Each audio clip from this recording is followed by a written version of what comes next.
السلام علیکم ورحمۃ اللہ وبرکاتہ۔ جب میں نماز پڑھتا ہوں تو فرض نماز پڑھنے کے بعد جب میں سلام پھیرتا ہوں السلام علیکم ورحمۃ اللہ، السلام علیکم ورحمۃ اللہ، میں امام بن کے نماز پڑھا رہا ہوں تب بھی، یا میں اپنی نماز پڑھ رہا ہوں تب بھی، فرض نماز کا سلام پھیرتے ہی میں یہ تین اذکار ضرور پڑھتا ہوں۔ وہ کون سے؟ مان لیجیے میں نے سلام پھیرا السلام علیکم ورحمۃ اللہ، السلام علیکم ورحمۃ اللہ، اب اس کے بعد میں بلند آواز سے پڑھتا ہوں اللہ اکبر ایک مرتبہ، پھر 3 مرتبہ میں پڑھتا ہوں استغفر اللہ استغفر اللہ استغفر اللہ، اس کے بعد پھر میں دعا پڑھتا ہوں اللہم انت السلام ومنک السلام تبارکت یا ذا الجلال والاکرام۔ سب سے پہلے فرض نماز کا سلام پھیرنے کے بعد مرد حضرات کو، خواتین کو یہ 3 مسنون عمل کرنا چاہیے، ٹھیک ہے نا؟ فرض نماز آپ نے مکمل کی، سلام پھیرا، سب سے پہلے آپ کو 1 مرتبہ بلند آواز سے کہنا ہے اللہ اکبر، پھر اس کے بعد 3 مرتبہ آپ کو پڑھنا ہے استغفر اللہ استغفر اللہ استغفر اللہ، پھر اس کے بعد آپ کو دعا پڑھنی ہے اللہم انت السلام ومنک السلام تبارکت یا ذا الجلال والاکرام۔ یہ حدیث سے ثابت ہے۔ اللہ اکبر پڑھنا یہ بھی حدیث سے ثابت ہے، صحیح احادیث سے ثابت ہے۔ صحابہ اکرام فرماتے ہیں کہ ہم اللہ کے نبی صلی اللہ علیہ وسلم کے اللہ اکبر بلند آواز سے پڑھنے پر یہ سمجھ جاتے تھے کہ اب نماز مکمل ہو گئی، کیونکہ حضور سلام پھیرنے کے بعد بلند آواز سے پڑھا کرتے تھے اللہ اکبر 1 مرتبہ اور 3 مرتبہ استغفر اللہ، اور پھر یہ دعا پڑھتے تھے اللہم انت السلام ومنک السلام تبارکت یا ذا الجلال والاکرام۔ تو میرا معمول یہ ہے، آپ بھی اس کو اپنی نمازوں کے بعد کے معمولات میں شامل کر لیجئے۔ اللہ اکبر کا ترجمہ ہے اللہ سب سے بڑا ہے، استغفر اللہ کا ترجمہ ہے کہ میں بخشش مانگتا ہوں اللہ سے۔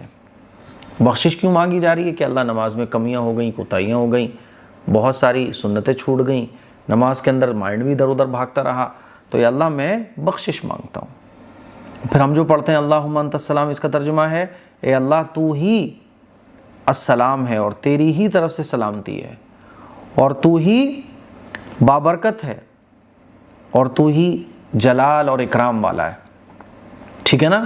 اچھا، اس کے علاوہ جب آپ نماز سے فارغ ہو جائیں یا آپ نماز کے بیچ میں چاہیں تب بھی، بہتر یہ ہے کہ نماز سے جب آپ پورے فارغ ہو جائیں تو آپ 33 مرتبہ سبحان اللہ، 33 مرتبہ الحمدللہ اور 34 مرتبہ اللہ اکبر بھی پڑھ سکتے ہیں، ٹھیک ہے؟ مان لیجیے آپ نماز سے فارغ ہو گئے، اب سنت نفلیں سب آپ نے پڑھ لی، یا اب آپ نماز سے فارغ ہو چکے ہیں تو آپ سبحان اللہ 33 مرتبہ، سبحان اللہ الحمدللہ 33 مرتبہ اور اللہ اکبر 33 مرتبہ، ٹھیک ہے؟ اس کے علاوہ نماز سے فارغ ہونے کے بعد ہر نماز کے بعد آپ چاہیں تو فرض نماز کے بعد، اور اگر آپ چاہیں تو فرض نمازوں کی سنتیں اور نفلیں پڑھنے کے بعد بھی، مان لیجیے آپ ظہر کی نماز پڑھ رہے ہیں تو ظہر کی نماز جب آپ مکمل کر لیں تب، یا صرف فرض پڑھنے کے بعد بھی، جہاں آپ نے یہ سارے ذکر و اذکار کیے، آپ آیت الکرسی بھی پڑھ سکتے ہیں۔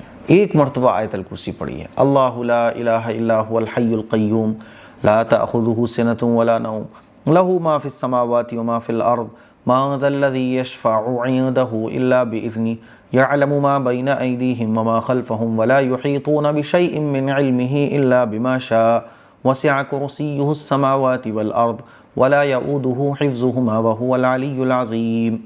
تو فائدہ کیا ہوگا کہ جو شخص ہر فرض نماز کے بعد آیت الکرسی پڑھتا ہے تو ایک تو وہ شیطان سے محفوظ رہتا ہے، دوسرا اس کے اور جنت کے درمیان صرف 1 قدم کا فاصلہ رہ جاتا ہے، اور وہ ہے موت۔ بھئی اگر نماز کے بعد ہم نے آیت الکرسی پڑھی تو 24 گھنٹے میں کبھی تو انتقال ہوگا ہمارا، عشاء کی نماز پڑھ کے سوئے، رات میں انتقال ہو گیا، آیت الکرسی ہم نے پڑھ لی تھی نماز کے بعد، تو موت آئی اور ادھر ہم جنت میں گئے، ایسے سمجھ لیجئے آپ۔ اس کے علاوہ آپ 3 سورتیں، سورہ اخلاص، سورہ فلق اور سورہ ناس بھی پڑھنے کی عادت بنائیے ہر فرض نماز کے بعد۔ ظہر، عصر اور عشاء، ان 3 نمازوں کے بعد آپ 1 مرتبہ پڑھیے سورہ اخلاص قل هو اللہ احد، ہے نا، سورہ فلق قل اعوذ برب الفلق اور سورہ ناس قل اعوذ برب الناس، ٹھیک ہے، 1 مرتبہ، اور فجر کی نماز اور مغرب کی نماز کے بعد 3 مرتبہ ان کو پڑھنے کی عادت بنائیے، ان صورتوں کو۔ تو یہ 5 مسنون اعمال ہیں جو میں خود پرسنلی کرتا ہوں، ٹھیک ہے؟ ایک تو اللہ اکبر 3 مرتبہ استغفر اللہ اور اللہم انت السلام، یہ سلام پھیرتے ہی فرض نماز کے بعد، اور نماز مکمل کرنے کے بعد آپ 33 مرتبہ سبحان اللہ، الحمدللہ 33 مرتبہ اور اللہ اکبر 34 مرتبہ، 1 مرتبہ آیت الکرسی اور سورہ اخلاص، سورہ فلق اور سورہ ناس. تو انشاءاللہ مزہ آ جائے گا. میں خود پرسنلی اس پر عمل کرتا ہوں. آپ لوگوں سے بھی درخواست کرنا چاہوں گا کہ نمازوں کے بعد ان مسنون اذکار کا، دعاؤں کا، تسبیحات کا ضرور اہتمام کیجیے گا. السلام علیکم ورحمۃ اللہ وبرکاتہ.